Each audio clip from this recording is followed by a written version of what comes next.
Friends welcome back once again. Friends mission Naukri series में आपका स्वागत है।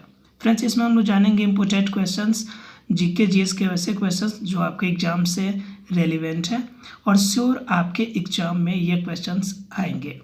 आइए स्टार्ट करते हैं आज का क्लास और आज के पहले क्वेश्चन की तरफ देखेंगे हम लोग। और आज का पहला क्वेश्चन हमारे लिए जो है वह है कि सुनहरा चावल किस रोग में के बचाव में सहायक होता है। तो फ्रेंड्स वो रोग है, अगर हम बात करें सुनहरे चावल की तो इसमें विटामिन ए पाई जाती है। तो कंफर्म है कि विटामिन ए वाली इशू में जाएंगे तो इसका सही आंसर होगा जीरोपेथेल्मिया। ठीक है, विटामिन ए की कमी से होने वाला रोग है। अगर बात करें गलगंड की तो गलगंड किसकी कमी से होती है, तो आयोडीन की कमी से ये रोग होती है। Right friend. अगर बात कीजिएगा पिलाग्रा तो ये किसकी कमी से होती है, तो विटामिन B6 की कमी से होती है। बेरी की बात कीजिएगा तो विटामिन बी से भी होती है। तो इससे हम लोग विटामिन B1 से, इसे हम लोग क्या कहते हैं, इसे याद करने का तरीका है कि बेरी का और विटामिन B1 का रासायनिक नाम क्या है, तो यह थायमीन है। और इनसे कमी की वजह से होने वाला रोग कौन सा है, तो बेरी है। तो इसे हम लोग याद करने का शॉर्ट तरीका है कि बात बारी। इनसे दोनों चीज़ याद रहेंगी आपको, बी से विटामिन B1 और टी से थायमीन और बारी से बेरी रोग। तो इस तरह के आपको इससे याद रहेंगे हमेशा। देखते हैं अगले क्वेश्चन की तरफ। और अगला क्वेश्चन हमारा कहता है मॉन्ट्रियल प्रोटोकॉल किससे संबंधित है। कहता है क्वेश्चन अगला, मॉन्ट्रियल प्रोटोकॉल किससे संबंधित है। तो फ्रेंड्स ये है आपका ओजोन परत की संरक्षण से संबंधित है। ये कभी कभी डेट भी पूछ देता है। ये 1987 में, यह कब हुआ था, 1987 में ओजोन लेयर के लिए हुआ था। ध्यान रखिएगा कि कभी कभी पूछ जाता है कि ओजोन लेयर आपके किस मंडल में उपस्थित है या किस पृथ्वी के किस स्तर पे है, तो इसका सही आंसर हो जाएगा समताप मंडल। क्या हो जाएगा, समताप मंडल। कभी कभी एग्जाम में भी क्वेश्चन पूछ देता है कि बताइए कि आपके वायुमंडल की निगरानी, जो वायुमंडल में चेंजेज होते हैं वह किस मंडल के कारण होते हैं, तो उसका सही आंसर होगा फ्रेंड्स क्षोभ मंडल। ध्यान रखिएगा। तो ये समताप मंडल में ओजोन लेयर, क्षोभ मंडल के कारण आपके मौसम बदलते हैं। मॉन्ट्रियल प्रोटोकॉल कब हुआ था, 1987 में। देखते अगले क्वेश्चन की तरफ। और अगला क्वेश्चन कहता है कि टाइफाइड कैसे फैलता है, अर्थात कि जो रोग टाइफाइड है ये फैलता कैसे है। तो फ्रेंड्स ये पानी या खाद्य पदार्थों को दूषित सेवन से फैलता है। क्लियर है फ्रेंड्स। टाइफाइड के लिए जो रोग जो आपका जांच होता है, जो विडाल टेस्ट होता है, जिनकी चर्चा हम लोगों ने पिछले क्लास में भी करी थी, विडाल टेस्ट। Right friends. देखते हैं अगले क्वेश्चन की तरफ। और अगला क्वेश्चन हमारा क्या कहता है, अगला क्वेश्चन कहता है निम्नलिखित में से स्वच्छ जल की मछली कौन सी है, अर्थात कि कौन सी ऐसी मछली है जो स्वच्छ जल अर्थात मीठे जल में पाई जाती है। तो फ्रेंड्स रोहू और कतला दोनों पाई जाती है, इसलिए ऑप्शन नंबर बी इसका सही आंसर होगा। अगर बात करें फ्रेंड्स अगले क्वेश्चन की, तो नेक्स्ट क्वेश्चन कहता है वानिकी अनुसंधान संस्थान कहाँ पे है। तो फ्रेंड्स इसका सही आंसर होगा देहरादून। वानिकी पूछ रहा है इसलिए। अगर एक क्वेश्चन पूछ देता है कि कृषि अनुसंधान केंद्र कहाँ पे है, तो ये इसका आंसर हो जाता है आपका क्या, ये हो जाता है उत्तर प्रदेश। और उत्तर प्रदेश में खास तौर से कहाँ पे, तो ये हो जाता है झांसी की बात, ये हो जाता है झांसी में। उत्तर प्रदेश के कहाँ पे, झांसी में। इसकी स्थापना 1988 में की गई थी। कब की गई थी, 1988 में। और देहरादून जो बना था ये बना था 1906 में। कि कब बना था, 1906 में। याद रखेंगे वानिकी अनुसंधान 1906 में और कृषि जो आपका अनुसंधान केंद्र 1986 में झांसी में बना था। अगले क्वेश्चन की बात करें तो अगला क्वेश्चन पूछता है कि भारत में ये कौन सी पर्वत चोटी भारत में स्थित है। तो भारत में फ्रेंड्स इसमें एक ही है, कामेट, जो कि उत्तराखंड में है। कामेट कहाँ पे है, उत्तराखंड में। राइट। और अन्नपूर्णा और मकालू, इन दोनों की अगर बात की जाए तो ये दोनों कहाँ पे है, ये दोनों नेपाल में है। और मामचा बर्मा की बात की जाए तो ये तिब्बत में है। ध्यान रखेंगे आप लोग, याद रहेगा इसे।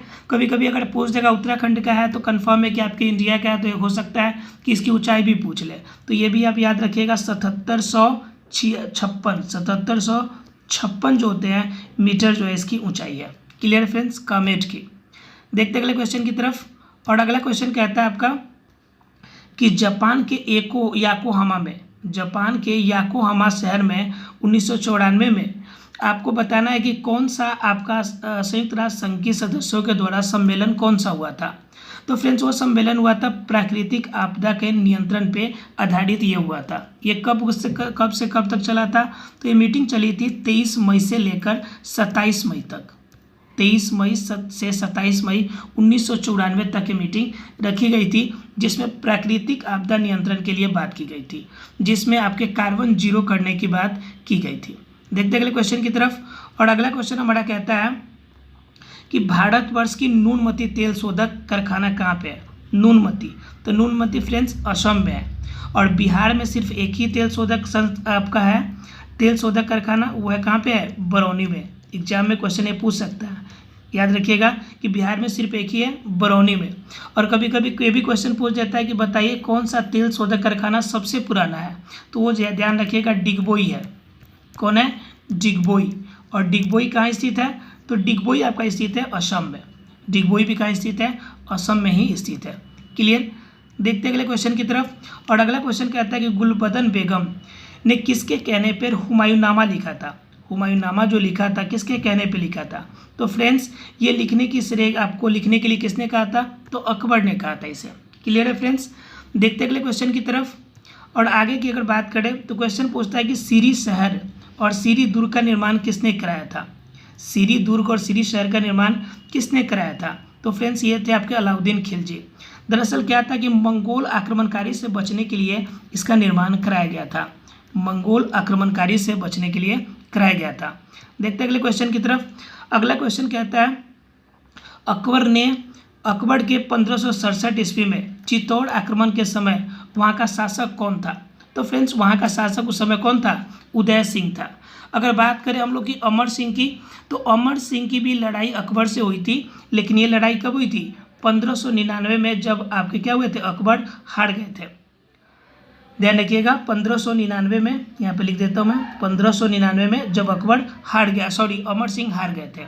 उसके बाद महाराणा प्रताप के साथ भी हल्दीघाटी की लड़ाई हुई थी। कब हुई थी? 1576 में। इसे याद रखेंगे। राणा संगा की लड़ाई अकबर के साथ नहीं हुई थी, बल्कि बाबर के साथ हुई थी। और ये लड़ाई हुई थी खानवा का युद्ध। ये बहुत प्रसिद्ध है, खानवा का युद्ध। ठीक है। और खानवा का युद्ध हुआ कब था? तो 1527 में। 1527 में। तो सबका याद रहेगा आपको कि 1567 में उदय सिंह के साथ अकबर का हुआ, 1599 में अमर सिंह के साथ, महाराणा प्रताप के साथ हल्दीघाटी की 1576 में, और राणा संगा के साथ बाबर की लड़ाई हुई थी खानवा की युद्ध 1527 में। देखते अगले क्वेश्चन की तरफ। और अगला क्वेश्चन कहता है कि शेर शाह का मकबरा कहाँ स्थित है? तो शेर शाह का मकबरा आपका सासाराम में स्थित है। बना कब था ये? तो 1545 में बना था। ठीक है। और ध्यान रखिएगा, एक खास इसलिए हो जाता है क्योंकि ये 16 अगस्त 1545 को बना था। 16 अगस्त 1545 को बना था। देखते अगले क्वेश्चन की तरफ।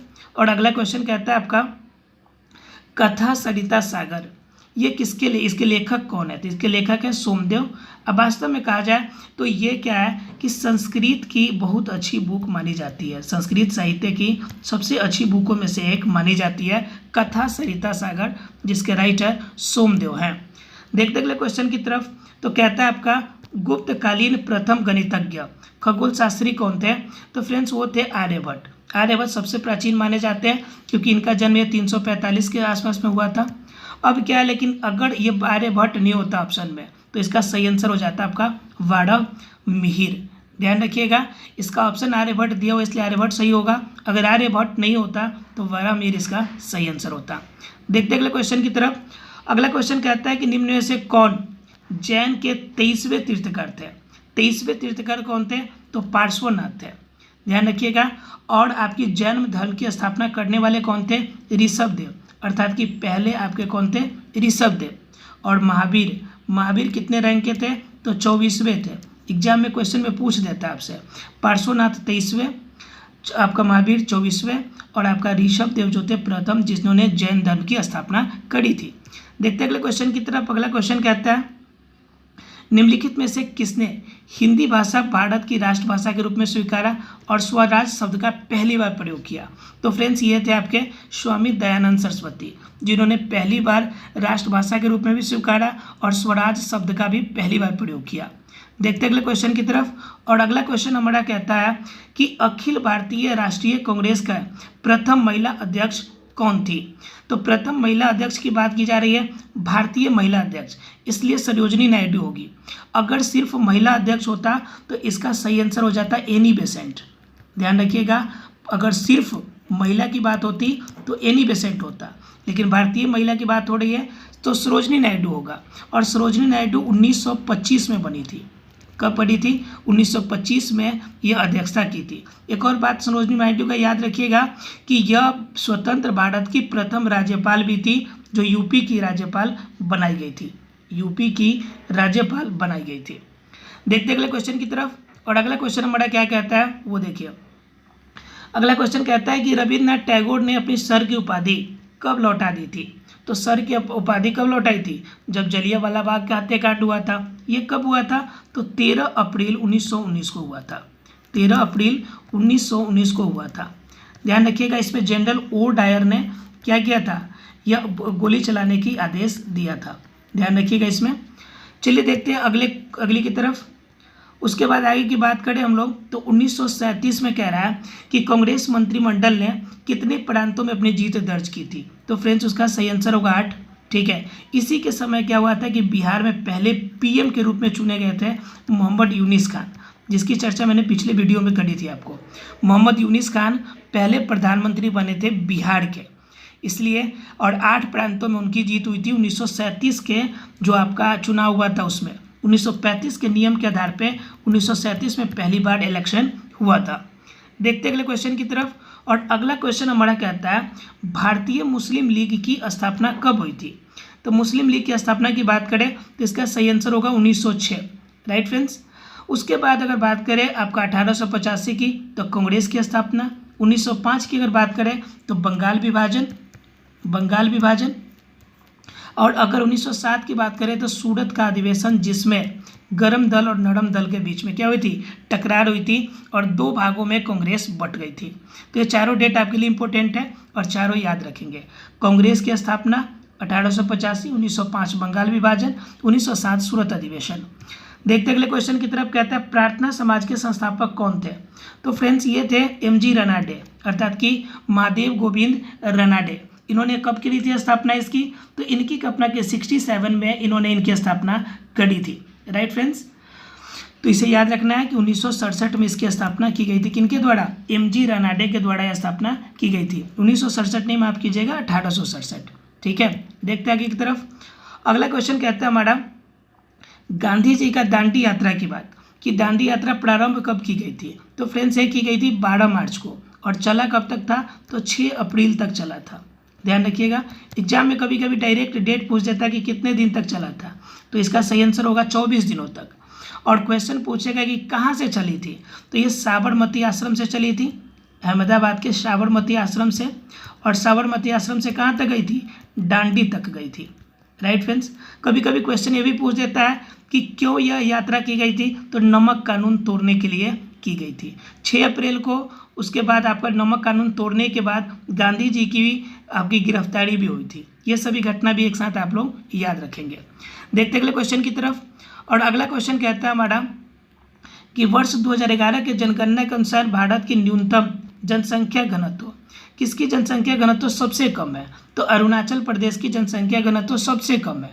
एग्जाम में कोई पूछ देगा कि सबसे अधिक जनसंख्या घनत्व किसका है, तो उसका सही आंसर हो जाएगा आपका बिहार। बिहार का जनसंख्या घनत्व सबसे अधिक है और सबसे कम अरुणाचल प्रदेश का। देखते अगले क्वेश्चन की तरफ। तो कहता है कि अंतर्राष्ट्रीय मुद्रा कोष, जिसे शॉर्ट में हम लोग कहते हैं IMF, ठीक है, IMF, तो कह रहा है कि इनमें पैसों की जो कमी होती है वो पूरा कौन करते हैं? तो जो भी इनके सदस्य टीम होते हैं वह इनकी पूरा पूर्ति करते हैं। Clear friends. देखते आगे की तरफ। तो आगे की तरफ अगर देखें तो कहता है कि बेरोजगारी और मुद्रास्फीति की संयुक्त रूप से संयुक्त घटक को हम क्या कहते हैं? तो फ्रेंड्स इसको कहते हैं हम लोग स्टॉकफ्लेशन। जब बेरोजगारी और मुद्रास्फीति अपने चरमोत्कर्ष पे हो तो उस घटना को हम क्या बोलते हैं? स्टैगफ्लेशन बोलते हैं। ध्यान रखिएगा, बेरोजगारी और मुद्रास्फीति के बीच में एक वक्र बनता है और इस वक्र को बताने वाले कौन थे? तो वो थे फिलिप्स। एग्जाम में कभी पूछ देता है कि फिलिप्स वक्र किससे संबंधित है? फिलिप्स वक्र किससे संबंधित है? तो ध्यान रखिएगा बेरोजगारी और मुद्रास्फीति से। चलिए आगे की तरफ बात करते हैं। तो कहता है कि बैंक दर को बढ़ाने का प्रभाव कम हो जाएगा। कब बैंक दर आपका कम बढ़ेगा? तो कंडीशन ये है कि जब CRR क्या हो जाए, कम कर दी जाए। CRR का मतलब होता है कैश रिजर्व रेशियो। इसका फुल फॉर्म क्या होता है? Cash reserve ratio. जब बैंक के पास कैश क्या होगा, कम रिजर्व होगा, तो उस कंडीशन में आपका क्या होगा, बैंक दर आपका जो बढ़ रहा था वो कम हो जाएगा। Clear friends? अर्थात कि जमा करने की दर आपको आसानी से जमा कर सकते हैं। देखते हैं अगले क्वेश्चन की तरफ। और अगला क्वेश्चन कहता है कि इनमें से कौन महारत्न नहीं है? तो फ्रेंड्स महारत्न इसमें से कौन नहीं है? BSNL जो है महारत्न नहीं है। अगर इंडिया में अगर महारत्नों की बात की जाए तो इंडिया में महारत्नों की संख्या कितनी है? वो है आपकी कुल 7। ठीक है। और आपको 9 रत्न की बात की जाए तो टोटल आपके इंडिया में 9 रत्न कितने हैं? तो 9 रत्नों की संख्या कितनी है? तो 17 है। याद रखिएगा 7 और 17, महारत्न 7 और 9 रत्न 17। अच्छा फ्रेंड्स, ये वीडियो आपको अच्छा लगा होगा, आप अपने फ्रेंड्स के भी शेयर करें। अगर सब्सक्राइब ना किया हो तो जरूर सब्सक्राइब करें। Thank you very much friends.